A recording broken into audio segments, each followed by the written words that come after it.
আসসালামু আলাইকুম viewers, news বাংলার সর্বশেষ আপডেট সংবাদে আপনাকে স্বাগত।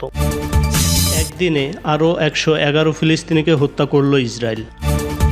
জাদুবিদ্যা চর্চার অভিযোগে খুন, যে ঘটনায় নড়ে বসেছে গোটা গ্রাম। গাজার গণহত্যার নিন্দা জানালেন ইসরায়েলি লেখক ডেভিড গ্রোসম্যান। এদিকে ট্রাম্পের শুল্ক নীতিতে ওলটপালট বিশ্ব বাণিজ্য। ইমরান খানের ছেলেরা পাকিস্তান ভ্রমণের অপেক্ষায়। ইউক্রেনে রাতভর হামলা চালালো রাশিয়া, নিহত 31। এতক্ষণ শুনছিলেন আমাদের হাতে থাকা সর্বশেষ আন্তর্জাতিক গুরুত্বপূর্ণ সংবাদগুলোর শিরোনাম। এবারে থাকছে বিস্তারিত।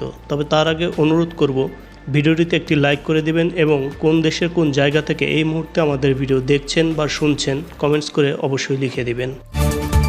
একদিনেই আরও 111 জন ফিলিস্তিনিকে হত্যা করল ইসরায়েল, আহত আরও 820 জন। এ খবর দিয়েছেন বার্তা সংস্থা রয়টার্স। এতে বলা হয়েছে, গাজা যুদ্ধে শুরুর পর থেকে নিহতের সংখ্যা বেড়ে দাঁড়িয়েছে 60,332 জন।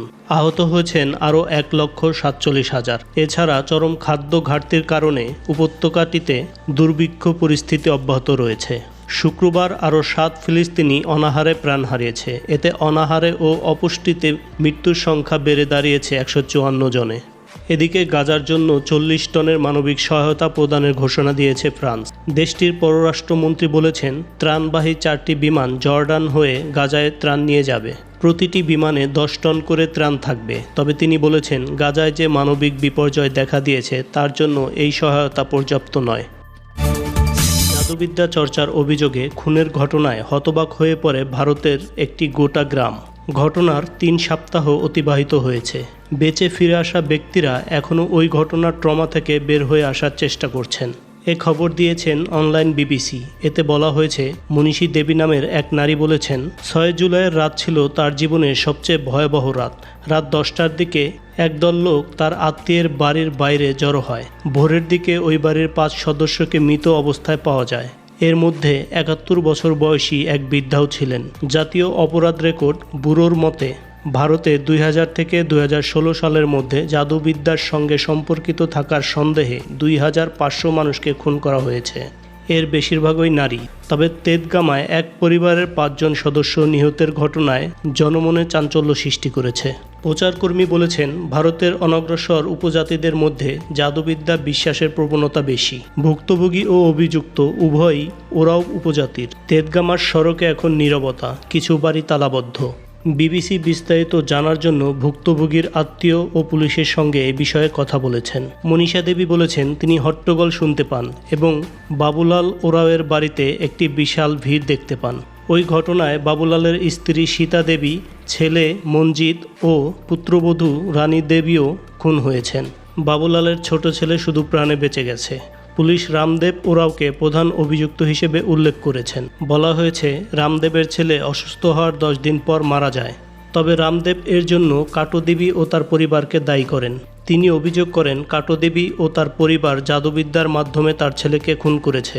তবে তিনি কেন এমন অভিযোগ করেছেন তা স্পষ্ট নয়। পুলিশ জানিয়েছে, রামদেব পলাতক। 6 জুলাই রামদেব তার অসুস্থ ভাতিজাকে ভুক্তভোগীদের বাড়িতে নিয়ে যান। মনীষা দেবী বলেছেন, তিনি এক কিশোরকে মাটিতে পড়ে থাকতে দেখেন এবং তার চারপাশে মন্ত্রপাঠ করা হচ্ছিল। আরও বলেছেন, রামদেবের পরিবার কোটা দেবী ও বাবুলালের স্ত্রী সীতা দেবীকে ডাইনি আখ্যা দেয় এবং ছেলের মৃত্যুর জন্য তাদেরকে দায়ী করে। কোটা দেবীকে ঘর থেকে টেনে আনা হয় এবং অসুস্থ ওই কিশোরকে সুস্থ করার জন্য আধা ঘন্টা সময় দেওয়া হয়। ওই সময় সীতা দেবী অন্য এক গ্রামে ছিলেন। তাকে বলা হয়, সে যদি তার পরিবারকে জীবিত দেখতে চায় তাহলে যেন দ্রুত বাড়ি ফিরে আসে। বাবুলাল ও মঞ্জিত যখন হস্তক্ষেপ করার চেষ্টা করেন, তখন অভিযুক্তরা তাদেরকে আক্রমণ করে বসে। স্বামীকে রক্ষা করতে গিয়ে হামলার শিকার হন রানী দেবী। সীতা দেবী যখন তার ছেলেকে নিয়ে ওখানে আসেন, তখন তাকেও আক্রমণ করা হয়। সীতা দেবীর ছেলে পুলিশকে বলে সে কোনো মতে ঘটনাস্থল থেকে পালাতে সক্ষম হয়। ওই ঘটনায় 23 নারী ও পুরুষকে অভিযুক্ত করা হয়েছে। এছাড়া 200 অজ্ঞাতনামা ব্যক্তির বিরুদ্ধেও অভিযোগ গঠন করা হয়েছে। ইসরায়েলের জনপ্রিয় লেখক ও শান্তিকামী কর্মী ডেভিড গ্রোসম্যান গাজা অভিযানকে স্পষ্টভাবে গণহত্যা বলে আখ্যায়িত করেছেন। তিনি বলেন, আমি এই শব্দটি বলছি এক ভাঙা হৃদয় নিয়ে। এ খবর দিয়েছেন বার্তা সংস্থা AFP। ইতালির দৈনিক লা রিপাবলিকাকে দেয়া এক সাক্ষাৎকারে শুক্রবার গ্রোসম্যান বলেন, অনেক বছর ধরে আমি গণহত্যা শব্দটি ব্যবহার করতে অস্বীকৃতি জানিয়েছি, কিন্তু এখন যেসব ছবি দেখছি এবং যেসব মানুষের সঙ্গে কথা বলছি, তারপর আমি আর চুপ থাকতে পারি না। তিনি বলেন, আমি এই শব্দটি উচ্চারণ করেছি সীমাহীন যন্ত্রণা ও এক ভাঙা হৃদয় নিয়ে। এই শব্দটি যেন এক ধ্বংসাত্মক তুষারধস, একবার শুরু হলে এটা কেবল বড় হতে থাকে, আরও ধ্বংসাত্মক, আরও কষ্ট তৈরি করে। এই বক্তব্য এমন এক সময় এলো যখন কয়েকদিন আগেই ইসরায়েলের প্রখ্যাত মানবাধিকার সংস্থা বেথশেলেম গাজায় ইসরায়েলি সামরিক অভিযানকে গণহত্যা বলে অব্যাহত করে।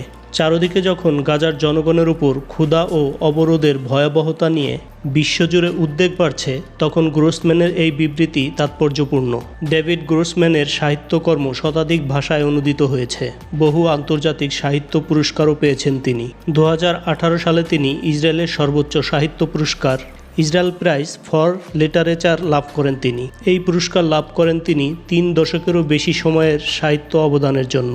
তিনি বলেন, হলোকস্টের ইতিহাস এবং মানব জীবনের কষ্টের প্রতি আমাদের তথাকথিত সংবেদনশীলতার কথা বিবেচনা করে ইসরায়েল এবং ক্ষুধামারি শব্দ দুটি একসাথে উচ্চারণ করা ধ্বংসাত্মক। গ্রোসম্যান আরও বলেন, আমরা যদি এখনও চোখ না খুলি, যদি এই অবর্ণীয় কষ্টের স্বীকার না করি, তাহলে ইতিহাস আমাদের ক্ষমা করবে না। গ্রোসম্যান বরাবরই ইসরায়েলি সরকারের কট্টর সমালোচক, তবে এবার তার নিজের দেশকে গণহত্যার সংগঠনকারী হিসেবে স্বীকৃতি দেয়া এক ঐতিহাসিক মুহূর্ত তৈরি করল। বিশ্লেষকদের মতে ডেভিড গ্রোসম্যানের এই বক্তব্য আন্তর্জাতিক পর্যায়ে দৈনিক চাপ আরও বাড়াবে, বিশেষত তাদের উপর যারা এখনও ইসরায়েলের নীতির পক্ষে অবস্থান নিচ্ছে। বাণিজ্য ব্যবস্থাকে আমূল পুনর্গঠনের লক্ষ্যে অংশীদার দেশগুলোর উপর পুনরায় শুল্ক আরোপের নির্দেশ দিয়েছেন মার্কিন প্রেসিডেন্ট ডোনাল্ড ট্রাম্প। যুক্তরাষ্ট্রের উৎপাদন শিল্পের সুরক্ষা ও রপ্তানি সুরক্ষা বৃদ্ধির কৌশল হিসেবে ব্যাখ্যা করেছেন তিনি। এ খবর দিয়েছেন বার্তা সংস্থা AFP। আগামী এক সপ্তাহের মধ্যে এ শুল্ক কার্যকর করা হবে বলে জানিয়েছে হোয়াইট হাউস, যদিও শুরুতে ধারণা করা হয়েছিল শুক্রবার থেকে এটি চালু হবে। ট্রাম্পের মতে এই শুল্ক ব্যবস্থা মার্কিন রপ্তানিকারকদের জন্য আরও শক্তিশালী অবস্থান তৈরি করবে এবং বিদেশি আমদানি প্রবাহ কমিয়ে দেশীয় শিল্পকে উৎসাহিত করবে। তবে অর্থনীতিবিদ ও বিশ্লেষকরা সতর্ক করে দিচ্ছেন, এই পদক্ষেপে বিশ্বের বৃহত্তম অর্থনৈতিক দেশ যুক্তরাষ্ট্রে মূল্যস্ফীতির ঝুঁকি তৈরি করতে পারে এবং অন্যান্য নেতিবাচক অর্থনৈতিক প্রভাবও ফেলতে পারে। নতুন নির্বাহী এই আদেশে প্রায় 70টি দেশের উপর শুল্ক বাড়ানোর কথা বলা হয়েছে, যাতে এপ্রিল মাসে ঘোষিত 10% হার থেকে বাড়িয়ে সর্বোচ্চ 41% পর্যন্ত করা হয়েছে। দেশভেদে শুল্ক বৃদ্ধির এই হার ভিন্ন ভিন্ন হলেও বেশ কয়েকটি দেশের জন্য তা উল্লেখযোগ্যভাবে বেড়েছে। উদাহরণস্বরূপ সুইজারল্যান্ডের জন্য শুল্কের হার বেড়ে 39% হয়েছে। অন্যদিকে থাইল্যান্ডের জন্য শুল্ক হার কমে 19% এবং তাইওয়ানের জন্য এই হার কমে হয়েছে 20%। যদিও তাইওয়ানের প্রেসিডেন্ট লাই চিংতে এই হার আরও কমানোর আকাঙ্ক্ষা প্রকাশ করেছেন। পাকিস্তান তেহরিকে ইনসাফ অর্থাৎ পিটিআই প্রতিষ্ঠাতা ও সাবেক প্রধানমন্ত্রী ইমরান খানের 2 ছেলে সুলেমান খান ও কাসিম খান পাকিস্তান সফরের পরিকল্পনা করছেন। এজন্য তারা স্বরাষ্ট্র মন্ত্রণালয়ের কাছে ভিসা অনুমোদনের অপেক্ষায় আছেন বলে জানিয়েছেন ইমরান খানের বোন আলিমা খান। এ খবর দিয়েছেন অনলাইন জিও নিউজ। শুক্রবার এক্সে দেয়া এক পোস্টে আলিমা খান জানান, কয়েকদিন আগে সুলেমান ও কাসিম লন্ডনে পাকিস্তানের হাই কমিশনে ভিসার জন্য আবেদন করেছেন। হাই কমিশনার জানিয়েছেন তিনি ইসলামাবাদের স্বরাষ্ট্র মন্ত্রণালয় থেকে অনুমোদনের অপেক্ষায় আছেন। তবে এর পাল্টা প্রতিক্রিয়ায় মন্ত্রিসভার সদস্য তালাল চৌধুরী প্রশ্ন তোলেন, আপনি তো আগেই বলেছেন ইমরানের সন্তানদের বিদেশে বসবাসরত পাকিস্তানিদের জাতীয় পরিচয়পত্র NICও আছে। যদি তাই হয় তবে ভিসার দরকার কি? যদি ভিসা লাগে তাহলে কি তারা প্রকৃতপক্ষে পাকিস্তানি নাগরিক নন? সত্যটা আসলে কি? এর আগে কয়েকটি প্রতিবেদনে দাবি করা হয় ইমরান খান নিজেই তার সন্তানদের পাকিস্তান ভ্রমণ ও রাজনৈতিক কার্যক্রমে অংশ নিতে নিষেধ করেছেন।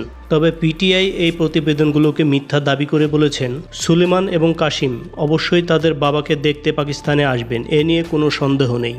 পিটিআই মুখপাত্র শেখ ওয়াকাস আকরাম জানান, এখনও তাদের আগমনের নির্দিষ্ট তারিখ নির্ধারিত হয়নি, তবে এটা নিশ্চিত যে তারা আসছেন। এর আগে যুক্তরাষ্ট্র সফরের সময় ইমরানের ছেলেরা মার্কিন আইন প্রতিনিধির সঙ্গে সাক্ষাৎ করেন, যাতে তারা তাদের বাবার মুক্তির জন্য আন্তর্জাতিক সহানুভূতি অর্জন করতে পারেন। ধারণা করা হচ্ছে আগামী 5ই আগস্টের পিটিআই বিশাল বিক্ষোভের আগেই তারা পাকিস্তান সফর করবেন। রাশিয়ার রাতভর হামলায় ইউক্রেনে 31 জন নিহত হয়েছেন, আহত হয়েছেন 159 জন।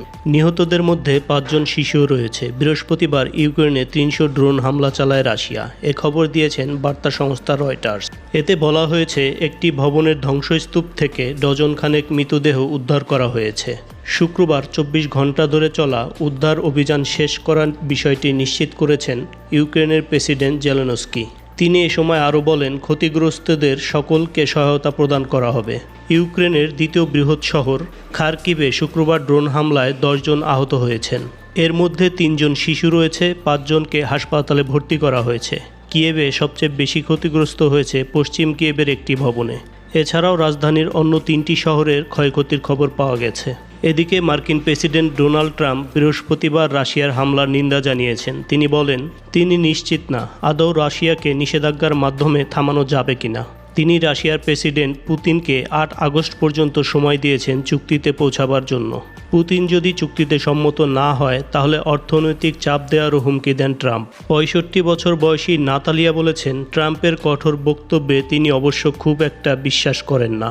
ট্রাম্প শুধুই বলেন, তবে আমি রাশিয়ার আচরণে হতাশ, তবে এরপর আর কোনো অগ্রগতি লক্ষ্য করা যায় না।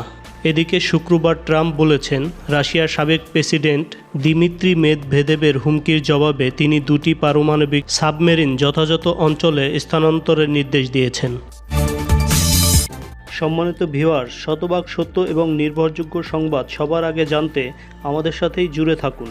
আমাদের পরবর্তী আপডেট সংবাদ দেখতে হলে আপনি যদি এই ভিডিওটি ইউটিউব চ্যানেল থেকে দেখে থাকেন তাহলে চ্যানেলটি সাবস্ক্রাইব করে বেল বাটনটি অন করে দিন।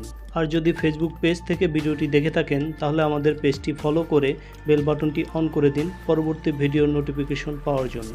এতক্ষণ দেখছিলেন নিউজ বাংলার সর্বশেষ আপডেট সংবাদ। সঙ্গে ছিলাম আমি রিপোর্টার আপন আহমেদ। পরবর্তী আপডেট সংবাদ দেখার আমন্ত্রণ জানিয়ে এবারের মতো বিদায় নিচ্ছি। আল্লাহ হাফেজ।